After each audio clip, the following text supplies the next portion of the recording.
Picture this. A girl of barely 12, standing in the center of a cathedral-like hall, the polished stone cold beneath her small feet. Torches flicker along the walls, casting grotesque shadows that dance across her trembling form. The air is thick with incense, a cloying scent meant to sanctify the ceremony, yet it mixes with the iron tang of fear that clings to her like a second skin. Courtiers murmur softly behind jeweled fans and silken curtains, their eyes sharp and calculating. Each whisper is a reminder she is no longer just a child. She is a symbol, a vessel for alliances, a bargaining chip in a game of dynasties. Her small hands clutch the edges of her gown, a garment heavy with gold embroidery and expectation. The crown, gilded and dazzling, feels impossibly heavy on her head, pressing down not just on her fragile skull but on her sense of self. Can you imagine the weight of a kingdom pressing on shoulders still too young to carry it?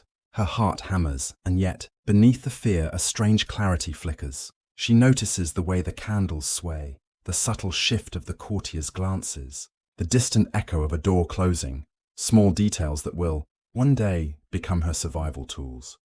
In that moment, innocence and terror intertwine. She is led to a man twice her age, whose gaze is unreadable, whose intentions are cloaked in the veneer of diplomacy. Her childhood is traded in silence, wrapped in silks and solemn vows. And yet, in the quiet recesses of her mind, resilience sparks. A glance exchanged with a loyal maid, a whispered prayer, a fleeting thought of rebellion. These are the first hints that the girl crowned in shadows is not entirely powerless. Even in the suffocating gloom of palace halls, she begins to learn the most vital lesson of all.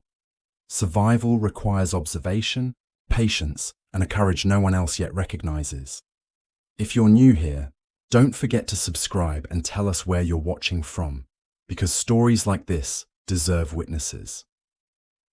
As the ceremony progresses, the torches flare, and the murmurs swell into orchestrated celebration.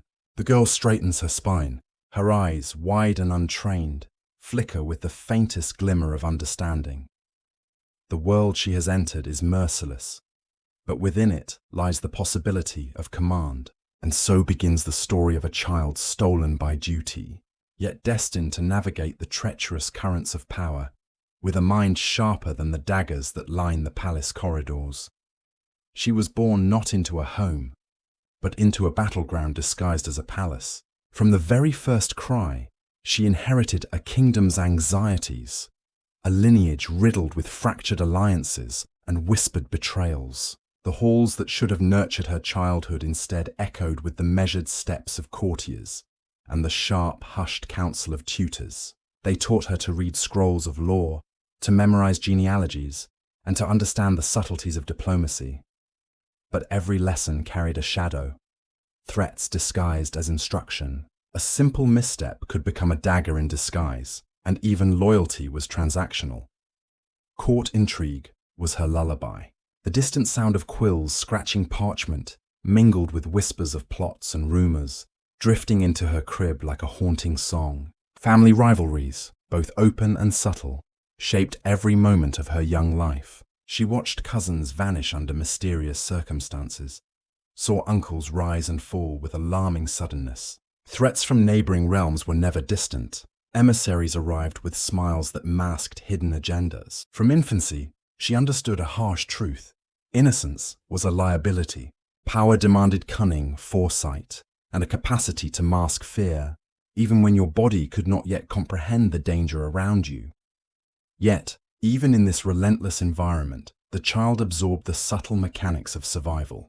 She learned the art of observation, how a tilted head, a careful glance, or a silent nod could be armor against those who would exploit weakness. Each gown, each feast, each ceremony was a lesson in appearances.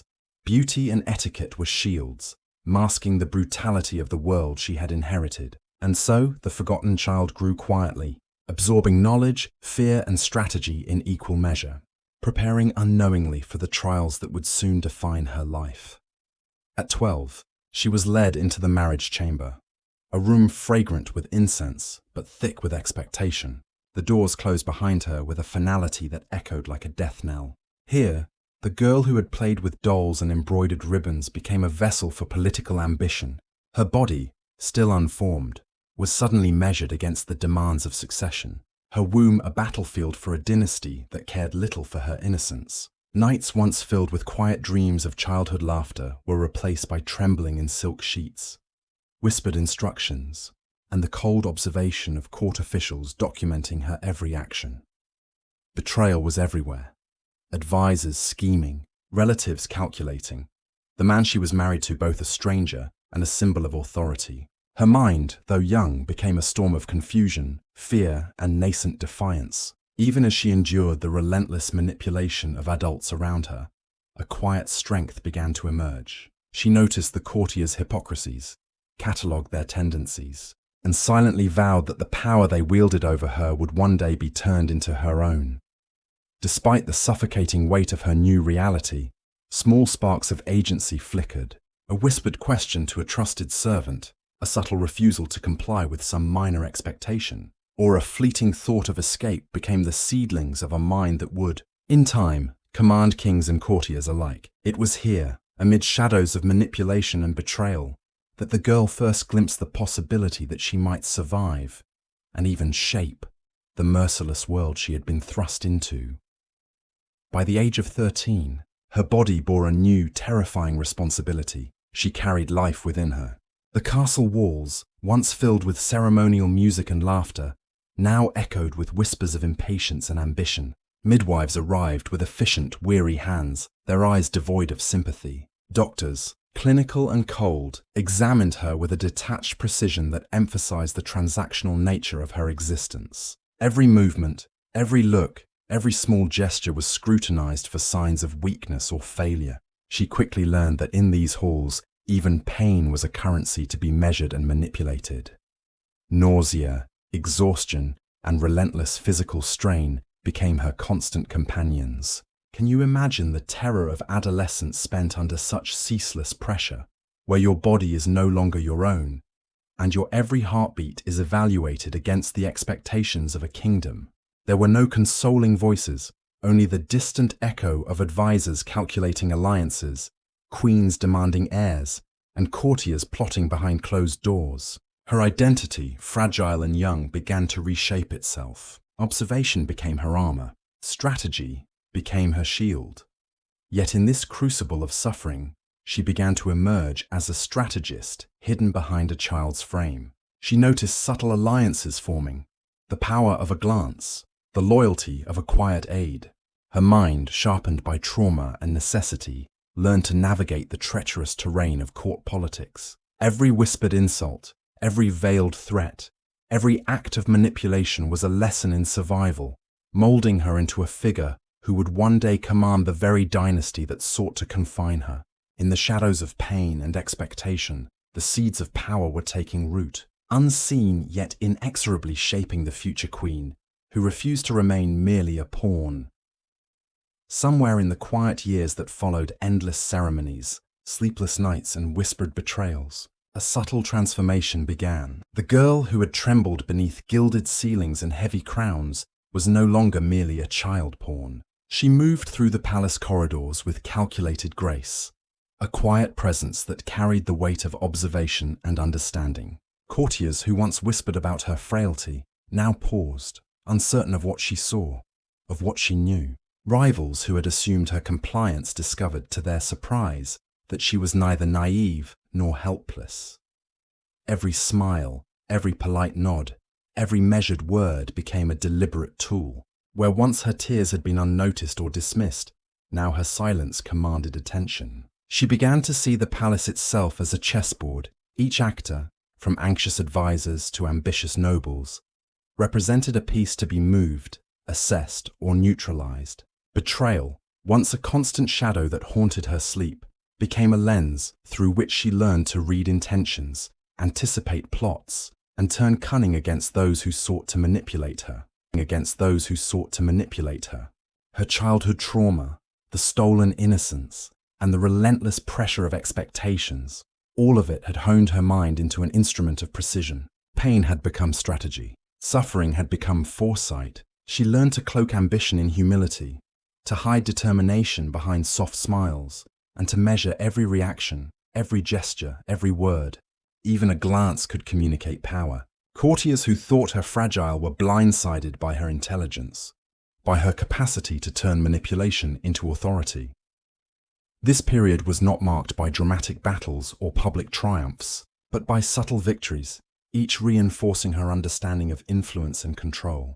Allies were chosen with care, their loyalty tested quietly. Enemies were catalogued, their ambitions carefully assessed, their weaknesses memorized. She discovered that the true currency of the palace was not birthright alone, but knowledge, patience, and the ability to act unseen until the moment was right.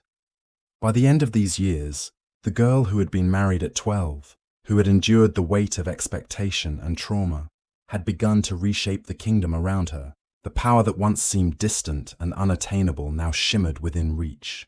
She was no longer a passive observer, she was a strategist, a subtle manipulator of the very machinery that had sought to confine her. And in this quiet mastery, history began to bend, not in grand gestures of war or spectacle, but in the imperceptible shifts of loyalty, the careful orchestration of influence, and the emergence of a mind forged in the crucible of suffering, far beyond the understanding of those who had once dismissed her. The years of whispered instruction, trembling nights, and stolen childhood culminated not in despair, but in dominion. The girl who had once cowered beneath gilded ceilings now commanded attention wherever she went. Nobles paused mid-step to measure her presence. Diplomats adjusted their words, careful not to provoke the sharp mind that now guided a kingdom. Her policies, precise and deliberate, shaped alliances, stabilized fragile dynasties, and preserved the survival of her realm. Some sources say her rise was effortless, a natural product of birthright. Others dispute this, emphasizing the painstaking strategy and personal sacrifice behind each decision. She moved through court like a shadow made flesh, unseen, calculating, yet inescapably felt. Strategic marriages were orchestrated not only to cement alliances, but to neutralize threats, while subtle manipulations of factions ensured loyalty and curbed dissent. Each triumph, whether a negotiated treaty or the quiet removal of a rival from influence, carried the weight of a childhood lost, a youth surrendered to ambition. Can you imagine wielding such authority, knowing every decision echoes the pain endured before the crown rested on your head?